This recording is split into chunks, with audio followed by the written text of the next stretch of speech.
안녕하세요. 다시 찾아와 주신 여러분을 환영합니다. 홍장원에는 있었고 여인형에게는 없었습니다.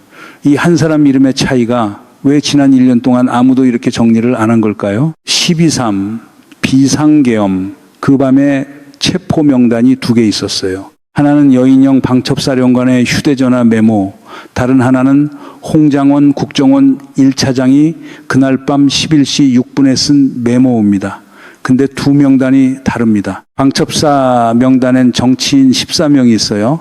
이재명, 우원식, 한동훈, 조국, 김어준, 박찬대, 정청래 이런 이름들입니다. 그런데 홍장원 명단엔 이 정치인들 말고 한 사람 이름이 더 들어가 있었어요. 최재형 목사예요. 김건희 여사 디올백 사건 폭로한 그 목사입니다. 여러분 이거 한번 보세요. 방첩사령관은 왜 최재형을 몰라도 됐고 국정원 1차장은 왜 최재형을 알아야 했을까요? 이걸 대부분 지상파에선 홍장원, 여인형 진술이 다투는 상황 정도로 정리하고 넘어갔어요. 그거보다 훨씬 큰 얘기입니다. 지금부터 세 층으로 들어가 보겠습니다. 표면에 뭐가 있었는지, 그 밑에 어떤 메커니즘이 움직였는지, 그리고 그 뒤에 누가 서 있었는지 미리 말씀드리면 이 하나의 이름 차이가 김건희 여사의 내란 개입을 시사하는 정황 가운데 가장 결정적인 실마리로 지금 특검 수사에서 다뤄지고 있습니다. 먼저 표면 사실부터 짚어보겠습니다. 여인형 방첩사령관의 그 메모 정확히 언제 쓴 건지 확인해 봐야 해요. 계엄 3주 전, 그러니까 2024년 11월 9일입니다. 뉴스타파 보도로 확인됐고 MBC 뉴스데스크도 같은 내용을 다뤘어요. 김용현 국방장관이 여인형에게 포고령 위반이 우려되는 대상이라며 불러준 이름들을 여인형이 자기 휴대전화 메모장에 받아 적은 겁니다. 이재명, 우원식, 조국, 한동훈, 조혜주, 양경수, 양정철, 이하경, 김민석, 김민웅, 김명수, 김어준, 박찬대, 정청래. 정치인이 대부분이고 민주노총 위원장 1명, 미디어 인사 1명 정도가 섞여 있어요. 국방장관이 자기 정치적 판단으로 만들 수 있는 명단의 형태입니다. 그리고 11월 9일이라는 그 날짜, 이거 우연이 아닙니다. 그 며칠 전인 11월 4일에 창원지검이 명태균 관련 수사보고서를 냈어요. 명태균과 김건희 여사 그리고 윤석열 전 대통령 사이의 문자 메시지 280건이 분석 대상이었습니다. 명태균 황금폰이 곧 공개될 상황이었어요. 그리고 바로 그 11월 9일 노상원 전 정보사령관이 안산의 한 음식점에서 지인한테 곧 계엄이 선포될 것이라고 언급했다는 진술이 특검 조사에서 확인됐어요. 같은 날 김영현 국방장관이 윤 전 대통령한테서 특별한 방법이 아니고서는 시국을 해결 못한다는 설명을 들은 것으로 알려졌습니다. 명태균 파일 공개가 임박하니까 그 파일이 열리기 전에 판 자체를 뒤집는 그림을 짜기 시작한 정황이 이 시점에 딱 몰려 있어요. 여인형이 김용현한테서 명단을 받아 적은 게 바로 그날입니다. 정치인 14명, 방첩사가 관리해야 할 카테고리로 이때 확정된 겁니다. 홍장원 국정원 1차장 명단은 시점이 다릅니다. 12월 3일 밤 계엄이 선포된 그 시각에 여인형과 통화한 뒤에 쓴 거예요. 자기가 여인형한테 들은 명단을 자기 필기 형태로 다시 정리한 겁니다. 근데 이 안에는 여인형 메모에 없던 이름이 있었어요. 그중 하나가 최재형 목사입니다. JTBC 뉴스룸이 며칠 전 단독으로 보도했고 김민웅 촛불행동 대표, 양경수 민주노총 위원장 그리고 대학생진 보연합 이 조직까지 함께 포함되어 있다는 게 확인됐어요. 여기서 잠깐 짚어야 할 게 이 명단들의 명칭 자체입니다. 체포자, 수거자, 제거자, 사살자 다 같은 밤, 같은 사건, 같은 목적으로 나온 단어들이에요. 노상원 전 정보사령관 수첩에 나온 그 수고라는 표현, 이거 특검 수사에서 체포와 사살 그리고 흔적인멸까지 포괄하는 용어로 해석되고 있어요. 명단에 이름 하나 올라간다는 게 어떤 무게였는지 이 단어들만 봐도 짐작이 갑니다. 자, 여기까지 들으시면 대부분 이렇게 정리하시죠. 홍장원이 자기 판단으로 몇 명 더 넣은 건가 보다. 근데 그게 아니에요. 홍장원 개인이 넣은 명단이 아닙니다. 홍장원이 소속돼 있던 부서, 국정원 안보조사국 산하 현안 TF라는 팀이 만들어 놓은 리스트에서 나온 이름이에요. 이 팀은 원래 대공수사권 담당했던 부서인데 2014년 법 개정으로 그 권한이 경찰로 넘어간 뒤에도 국내 민간인 수백 명을 안보위의 세력이라는 이름으로 상시 명단화하고 있었습니다. 종합특검, 그러니까 권창용 특검이 6일 정례 브리핑에서 이 내용을 공식적으로 확인했어요. 김지미 특검보의 발표입니다. 여러분, 이거 아이러니한 게 국정원이 국내엔 대공수사권 없다고 하면서 국내 민간인 수백 명 블랙리스트는 참 정성껏 관리하고 있었어요. 참 부지런한 부서입니다. 이 대목에서 딱 하나 떠오르는 그림이 있는데요. 벌거벗은 임금님 그거예요. 다들 이걸 홍장원 개인의 판단 정도로 넘기고 있었단 말이에요. 누구 하나 이 명단이 어디서 나왔는지 물어봐야 되는 거 아닙니까? 하는 사람이 없었어요. 이 사건 지상파에선 여인영과 홍장원의 진술 다툼 프레임으로 정리해왔죠. 근데 명단 2개가 다르다는 것, 그 안에 이름 하나가 다른 계보에서 왔다는 것, 이 이야기까지 짚는 곳은 많지 않습니다. 문제는 여기서부터입니다. 이 현안 TF 언제 만들어진 조직일까요? 2023년 11월이에요. 계엄 1년 전입니다. 일요시사가 이틀 전에 단독 보도한 내용인데 홍장원 전 1차장이 국정원장 직무대리 시절에 이 TF 설치를 지시한 것으로 특검이 확인했다고 합니다. 요지가 뭐냐? 계엄이 갑작스레 벌어진 사건이 아니라 이미 1년 전부터 안보위의 세력이라는 이름의 국내 민간인 명단 관리 시스템이 국정원 안에 세팅되고 있었다는 겁니다. 그런데 이 팀의 최종 보고서는 어디로 갔을까요? 국정원장한테 갔을까요? 아니에요. 국정원 밖으로 나갔습니다. 김태효 전 안보실 1차장, 이 사람한테 갔어요. 그리고 김태효가 받은 뒤에 안보실 2차장 산하에 국가위기관리센터라는 조직이 있고 그 안에 정보현안 대응팀이라는 팀이 있는데 여기로 다시 넘겨서 분석을 지시한 것으로 특검이 파악하고 있습니다. 이 정보현안 대응팀엔 정보사 공작권 출신 오모 중령이 있었어요. 휴민트. 그러니까 사람을 심어서 정보를 수집하는 인적 정보 담당을 오래 해온 인물로 알려져 있습니다. 안보실 안에 미스터리 조직이라고 불릴 정도로 실체가 잘 드러나지 않던 팀이에요. 왜 이런 조직이 대통령실 안보실 안에 만들어졌는지, 그리고 이 팀이 정확히 무엇을 분석했는지, 이거 지금 특검이 파고들고 있는 지점입니다. 한 가지 흥미로운 게 국정원 안보조사국이 만든 리포트가 안보실 1차장한테 바로 가지 않고 몇 단계 우회해서 결국 정보사 출신 조직 손에 들어갔다는 겁니다. 이 우회 경로 자체가 뭘 의미하냐? 안보실 내에서 정식 결제 라인이 아니라 사실상의 그림자 라인이 하나 더 있었다는 뜻이에요. 정식 결제 라인이 있는데 그림자 라인을 왜 만들죠? 답은 하나입니다. 정식 라인에는 남기고 싶지 않은 성격의 리포트였다는 거예요. 정리해 볼까요? 국정원 현안 TF가 안보위의 세력 명단 만들었다. 그 명단이 국정원 안에서 끝난 게 아니라 김태효 전 1차장한테 넘어갔다. 김태효는 다시 대통령실 안보실 안에 정보사 출신 조직에 넘겼다. 이건 개별 부처 하나의 판단이 아니에요.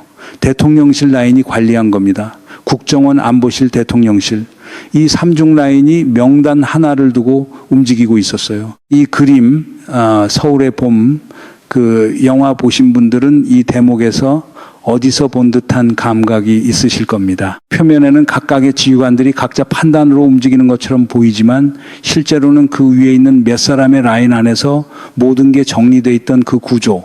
명단이 2개 다르다는 게 왜 중요하냐면 두 라인이 서로 다른 상부를 향하고 있었다는 뜻이거든요. 여인영은 김용현 쪽, 홍장원은 김태효 쪽.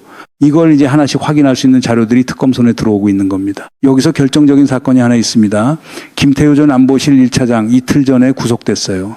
2026년 7월 10일 서울중앙지법 부동식 영장 전담 부장판사가 영장을 발부했습니다. 혐의는 내란 중요 임무 종사 그리고 직권남용 권리 행사 방해입니다. 증거인멸의 염려가 사유였어요. 표면 혐의는 계엄 직후 골드버그 미국 대사한테 전화해서 입법 독재로 시스템이 망가진 반국가 세력 척결을 위해 계엄이 불가피하다고 우방국의 계엄 정당화 메시지를 전달했다는 것입니다. CIA에 국정원이 계엄 정당성을 설명했다는 의혹도 있어요. 조태용 전 국정원장, 홍장원 전 1차장한테 이걸 지시했는지 여부까지 특검이 조사 중입니다. 김태효, 이 사람 그동안 안보실 밑에 조용히 앉아있던 사람으로 알려져 있었죠. 대통령실 사진에서도 뒤쪽에 서 있곤 했어요. 사마의 같은 인내심이라고 할까요? 뒤에 서서 판을 짜다가 상대가 알아서 무너질 때까지 기다리는 그런 그림. 근데 이제 이 사람이 앞으로 끌려 나온 겁니다. 김태효 구속의 진짜 의미는 여기 있어요. 오방국 메시지 전달 그 하나만이었다면 이 정도로 무겁게 처리되지 않았을 겁니다. 명단 라인, CIA 접촉 라인, 골드버그 대사 통화 라인, 이게 다 김태효라는 한 사람한테 모여 있었다는 것. 이게 이번 구속의 실제 무게예요. 결국 자충수를 둔 셈이죠. 한 가지 더 짚어야 할 게 있습니다. 김남우 전 국정원 기획조정실장은 이미 내란 부하 수행, 그러니까 내란 방조 혐의로 입건된 상태입니다. 이 사람은 국회에 나와서 자기가 관여하지 않았다고 선서까지 하고 진술했던 인물이에요. 근데 특검 조사에서 그 진술이 뒤집혔습니다. 자기 무덤을 자기가 판 셈이죠. 국정원 라인이 완전히 확정된 겁니다. 김태효 구속 뉴스가 나왔을 때 대부분 매체가 우방국 계엄 정당화 메시지 얘기만 다뤘어요. 근데 그건 표면입니다. 진짜 문제는 이 사람이 국내 민간인 블랙리스트의 최종 보고를 받고 있던 위치에 있었다는 거예요. 블랙리스트 하나 만드는데 국정원 부서 하나만 움직인 게 아니라 안보실이 관리하고 대통령실 안에 정보사 출신 조직이 분석했다는 것. 이 그림은 지금 대부분의 언론이 정면으로 다루지 않고 있습니다. 자, 다시 처음 질문으로 돌아갑니다. 왜 최재형 목사가 홍장원 명단엔 있고 여인형 명단엔 없었나? 여인형 명단 아까 봤죠. 정치인 14명 그리고 김어준 같은 미디어 인사 1명. 이건 김용현 국방장관이 자기 정치적 판단으로 만들 수 있는 명단이에요.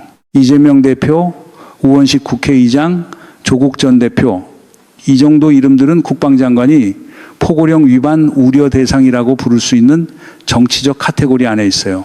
그런데 최재형 목사는 이 카테고리가 아니에요. 이 사람의 특성이 뭐냐? 김건희 여사 디올백 사건, 그러니까 명품 가방 수수 의혹을 직접 폭로한 목사입니다. 정치인이 아니에요. 국회의원이 아니에요. 민주노총 위원장도 아니에요.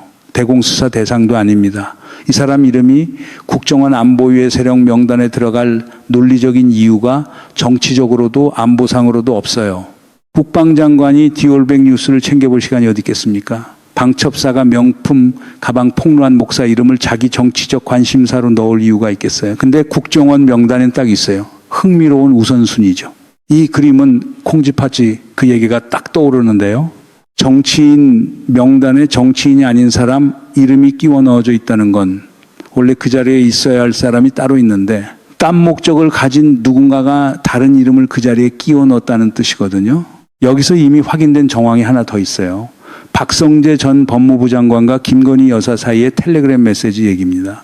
조은석 내란 특검 조사에서 나온 내용인데 2024년 5월에 김건희 여사가 박성재 장관한테 내 수사는 어떻게 되고 있느냐고 텔레그램을 보냈다는 지적이 있어요. 그 이후에 김건희 수사팀이 대거 교체됐고 디올백 사건은 무혐의 처리됐습니다. 도이치모터스 주가 조작 수사와 관련해서는 이원모 전 인사비서관이 소환됐고 심우정 전 검찰총장이 피의자 신분으로 조사받았어요.